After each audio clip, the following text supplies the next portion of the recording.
We're here with Kramer from Forevermore for Rock Fervor, and he's just finishing out the tour with Eye the Breather. The 3 things you must have with you while on tour to survive. The 3 things that I need for sure. Definitely as many pairs of underwear and socks as possible.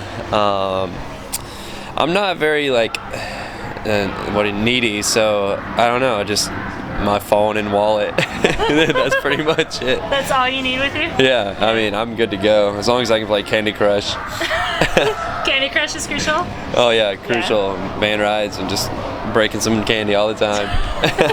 Perfect. Passes the time. Yeah. And then I know you've been doing this tour since the 6th, but it's almost done. You only have a few dates left. Oh, yeah. How has it been going with Eye the Breather? It's been awesome. The tour turnout has been great. We've had a lot of no days off actually. I think 3 maybe. So it's just been tough. Like we're like 5 weeks in the tour, just like almost a week to go. It's like so close, but it's been really good. A lot of snow, a lot of northwest, and so it's been a while since we've been in Texas and California, so I'm missing the warm weather and stuff.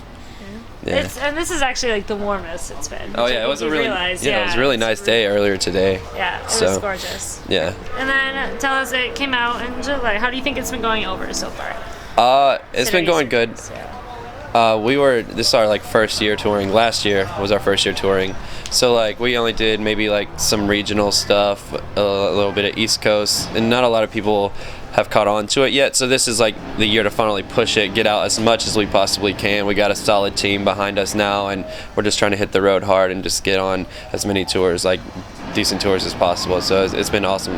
Yeah. Perfect. And then how did you go about the writing for it? Was it one person? Was it more collective? Do you kind of know set rules? Since I'm pretty new in the band, they started writing beforehand, and it was kind of hectic.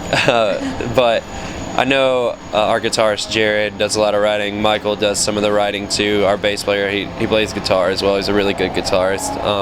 They just usually send it to Sammy, and he just jams some drums on it, and then we record it.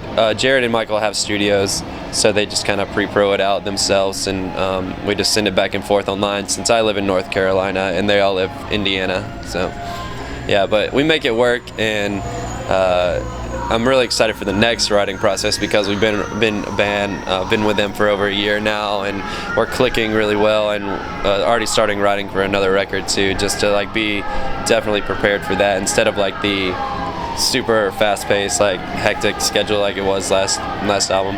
Do you think you're still going to hold off though on kind of recording that new music or new album? Do you think it's going to be pretty quick? I think what I heard last, the plans were to get in the studio maybe next September. Oh wow. Yeah, so it's a little time. We're trying to really prepare, but not. I don't know. We don't want to wait too long to put out new music and stuff. So we'll see what happens. It's all up in the air right now. Yeah. And then maybe a soft one for you. First CD or cassette you ever bought as a kid, and the first concert you ever went to. Oh man. I think it was probably POD Satellite, and I'm trying to think the first concert I went to.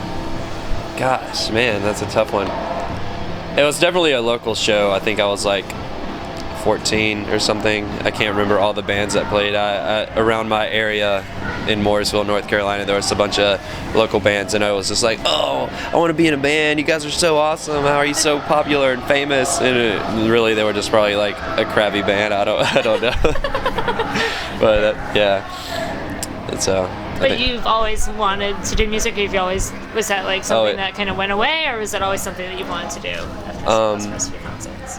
I know I got a drum set when I was in 6th grade, 11 years old, and then my friends, I skateboard a lot, so in the skateboarding culture is just punk rock and hardcore stuff, so all my friends introduced me to metal, hardcore stuff, and I just really kind of fell in love with the idea of being a frontman and wanted to see if I could scream. So when I was 13, 14, I just started trying to scream. My friend had a PA. I was telling some of the dudes on this tour, imagine a 14-year-old kid with just a drummer and just yelling into a PA. It probably sounded like crap, but I don't know. I think I recorded it on my camera a long time ago. Yeah. And I'm just hoping that I can find that footage somewhere, somehow, but it might be long gone.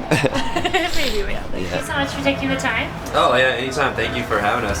We really appreciate it.